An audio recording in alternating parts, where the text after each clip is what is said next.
brunch. I barely eat breakfast because I get up so late. So I have this brunch, and then I try to eat a banana or apple or some peanut butter or something till dinner. And then dinner time, I try to beast out on vegetables and protein.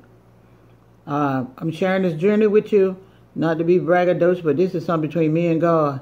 But anybody who knows me, I am very forthright, and anything that helping me, I try to help the people that I love and the one that want to live and have the power. Because, dealing with outreach ministries for the last 20 years and my own personal experiences, I find that food addiction is worse than heroin, cocaine, marijuana, any other drug. Because you must look at that big old cold, delicious food holding container called a refrigerator and those cabinets. You must be in touch with the demon that got you all the time. Whereas a drug addict and stuff, they can walk away. They don't have to bring the cigarettes home. They don't have to bring the drugs in the house. They can change their scenery and start life over more better than a person with food issues. A person with food issues are the most traumatic, most self-defeating, most horrible way to withdraw from this thing, because you got to look at it every day. And you got to grow up with it. And then you got all your memories, all your associations, everything, every commercial, everything, even Facebook, showing all those recipes stuff, make you hungry so you can go buy it. And so that's why I share, because I know how hard it is. It is extremely hard to do this on your own food. You must find a way, and I did it a spiritual way. And when you love God, and I made a vow to God, and that's what's holding me. Oh yeah, food therapists are all right, and regular therapists is all right, and group support is all right, but it is you that got the problem. It is you, and it's within you. The beast is within, and you must get him out of you.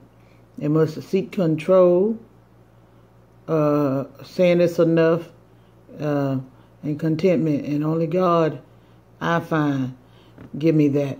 And those binges and cravings, Lord have mercy. They're oh my God. And when you're a pre-diabetic or diabetic, or even got the symptoms of a diabetes, you don't know thirst from hunger. Let me tell you something. You have no idea what it's like. And in the withdrawing, it's been 20, the day, today actually is the 25th day without bread, sliced bread, or potatoes or rice. And there's significant change in my mood and mentality and alertness, absolutely. However, I don't get the amazing thing is I don't get that gawky, sleepy feeling that I get from eating bread, but the diabetic lows are here. When that sugar is depleted from your body, and you go way down where you're almost in a stupor-like state.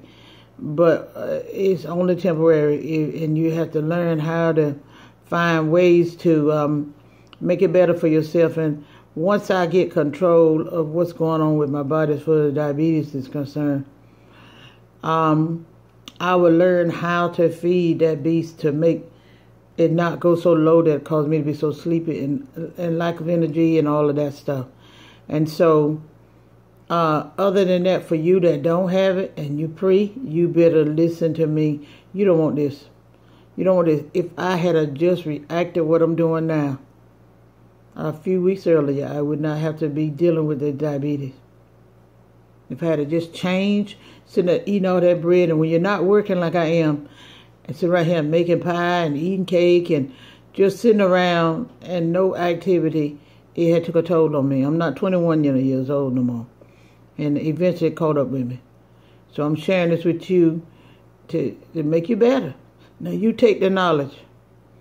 You take the knowledge, because I always said, I go to the jail now. When in New Jersey, I went to the jails and the prisons, and anyway, I can go and tell somebody about the love of God. And one thing I realized, that the compulsions that got us, you got to get it.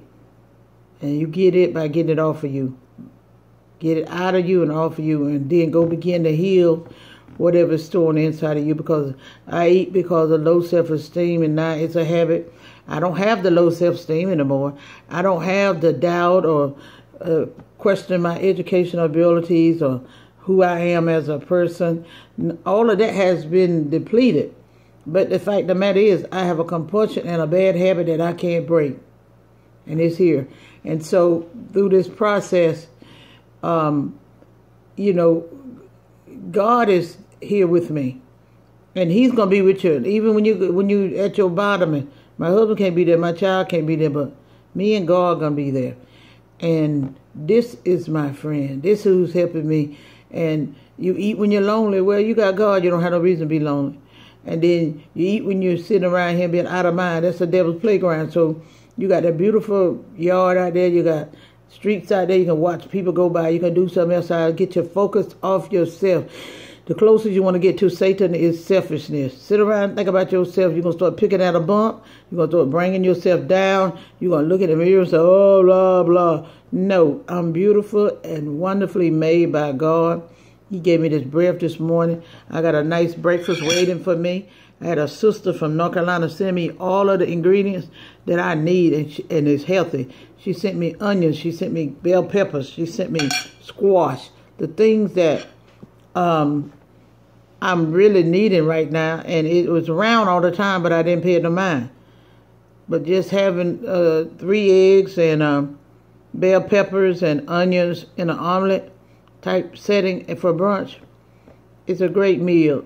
They're the processed bacon and the eggs and the grits and the toast and the cheese and the butter. I was eating all of that and then do it on a daily basis. And then 90% of the time laying down afterwards, going watching all the TV, then staying up half a night, really not taking care of myself. So I try to incorporate, different kinds of things to make your life better. And I do prayer time. Even if you don't do but 10 minutes worth of exercise, do something, because that body got to flush. You can't just sit down, especially you diabetes. The blood stays in the bottom of your body. That's gravitational where it's going to go. But that's why most legs get cut off first. You know what I'm saying? Because all this stuff is pulling down by gravity. That's the law of nature. So you have to flush the toilet. And what I mean, you got to make that blood from the ankle come back up to your brain and other parts of your body. So through walking and exercise, that's how you're going to do it. But sitting around while you can, and you can move that leg, you better move it, else you're going to have no toes to wiggle. I'm telling you. And you fight real hard to keep what you got. When you get this age, because let me tell you, one little bump get on you, it's hard to heal. These pharmaceutical companies are killing us. And they just want to make money off of you. So you must find a healthier way to take care of yourself if you want to live.